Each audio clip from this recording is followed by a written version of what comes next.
പ്രിയപ്പെട്ട സുഹൃത്ത് സഖാവ് അബു അരീക്കോടിൻ്റെ മരണം വിശ്വസിക്കാനാവുന്നില്ല.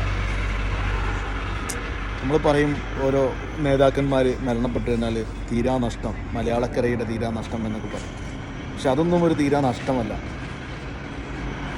അവരൊക്കെ ചെയ്യേണ്ടതെല്ലാം ചെയ്ത്, സമൂഹത്തിന് ചെയ്തു കൊടുക്കാൻ പറ്റാവുന്നതെല്ലാം ചെയ്തു കൊടുത്ത് അവരുടെ എല്ലാ ജീവിതം മുഴുവനും ജീവിച്ച് തീർത്ത് മരണപ്പെട്ടു പോയവരാണ്. അവരെക്കുറിച്ച് നമ്മൾ തീരാനഷ്ടമെന്ന് പറയും. പക്ഷേ യഥാർത്ഥത്തിൽ അബുവിനെ പോലെയുള്ള വിടരാൻ പോകുന്ന പൂവുകൾ മൊട്ടാവുമ്പോഴേ കൊഴിഞ്ഞു പോകുന്ന ഈ ഒരു തീരാനഷ്ടം ഏതെങ്കിലും ഒരു സാധാരണ ചെറുപ്പക്കാരനല്ല. കഴിവും തൻ്റെടവും ജനങ്ങളുടെ പ്രശ്നങ്ങളിൽ ഇടപെടാനും ജനങ്ങളോട് സംവദിക്കാനും പ്രസംഗിക്കാനും സംസാരിക്കാനും അതിലുപരി വിവരവും വിദ്യാഭ്യാസവുമുള്ള മർക്കസ് ലോ കോളേജിൽ 3ാം വർഷ LLB വിദ്യാർത്ഥി, ഭാവിയിൽ നല്ലൊരു അഡ്വക്കേറ്റ്, നല്ലൊരു അധ്യാപകൻ, നല്ലൊരു ജനപ്രതിനിധി എല്ലാം ആവേണ്ട ഒരു മുട്ടാണ് വിടരും മുമ്പേ കൊഴിഞ്ഞു പോയത്. ചെറുപ്പം മുതലേ ഒരുപാട് കഷ്ടപ്പാടുകളും ബുദ്ധിമുട്ടുകളും ദാരിദ്ര്യവും നിറഞ്ഞ കുടുംബത്തിൽ നിന്നും വന്ന് കഷ്ടപ്പെട്ട് പഠിച്ച് സമ്പാദിച്ച് ജോലി ചെയ്ത് പാർട്ട് ടൈം ജോലി ചെയ്ത് ആ കിട്ടുന്ന കാശ് കൊണ്ട് പഠനം നടത്തി, സാമൂഹ്യ പ്രവർത്തനങ്ങൾ നടത്തി, പാർട്ടി പ്രവർത്തനം നടത്തി, ജനങ്ങളുടെ പ്രശ്നങ്ങളിൽ ഇടപെട്ട് ജനങ്ങൾക്ക് കൂടെയുള്ള സഹപ്രവർത്തകർക്ക് മോട്ടിവേഷൻ നൽകിയ, ഊർജവും ആർജവവും നൽകിയ ഒരു പ്രവർത്തകൻ പെട്ടെന്നൊരു സുപ്രഭാതത്തിൽ ഇങ്ങനൊരു കടുംകൈ ചെയ്തു എന്ന് കേൾക്കുമ്പോൾ ഒരിക്കലും വിശ്വസിക്കാൻ കഴിയുന്നില്ല.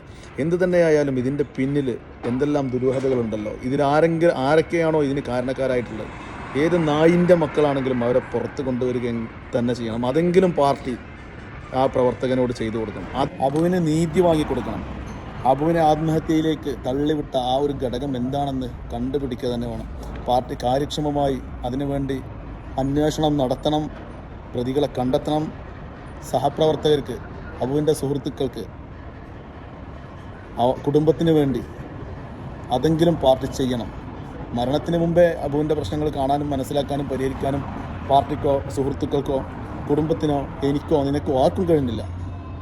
ഇനി മരണത്തിന് ശേഷമെങ്കിലും കാരണം കണ്ടുപിടിച്ച് തക്കതായ ശിക്ഷ കൊടുത്ത് ഇനിയൊരു അബു ആവർത്തിക്കാതിരിക്കാൻ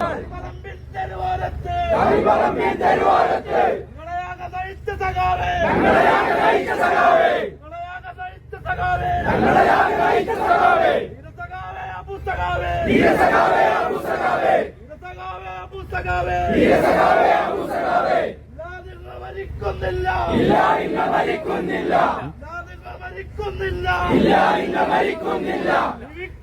ഞങ്ങളിലൂടെ